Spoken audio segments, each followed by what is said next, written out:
Hi mummy. Hi అమ్మా. ఏం చేస్తున్నావు ఈరోజు? కీమా ముటీలు. ఇందులో ఇవన్నీ వేసుకోవాలి.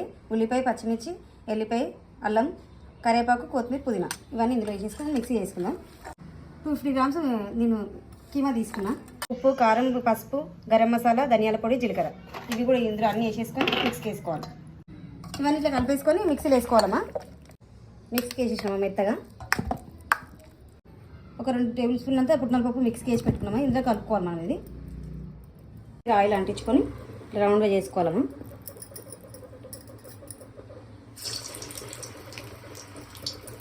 రెడ్గా అయ్యే వరకు వేయించుకోవాలమ్మా. ఒక 10 మినిట్స్ టైం పడుతుంది. చిన్నగా అటు ఇటు కలుపుతూ 10 మినిట్స్ వేయించేసుకోవాలి. చిన్న ఫ్లేమ్ మీద వేయించుకోవాలి. మీడియంలో ఇట్లా మీడియంలో వేయించుకుంటే లోపల వరకు కాలుతుంది, బాగుంటుంది. 10 డేస్ నిల్వ ఉంటాయి అవి. చిన్నపిల్లలు కూడా మటన్ తినని వాళ్ళు కూడా తినవచ్చు, తింటారు పిల్లలు. బాగున్నాయా? చాలా బాగున్నాయి.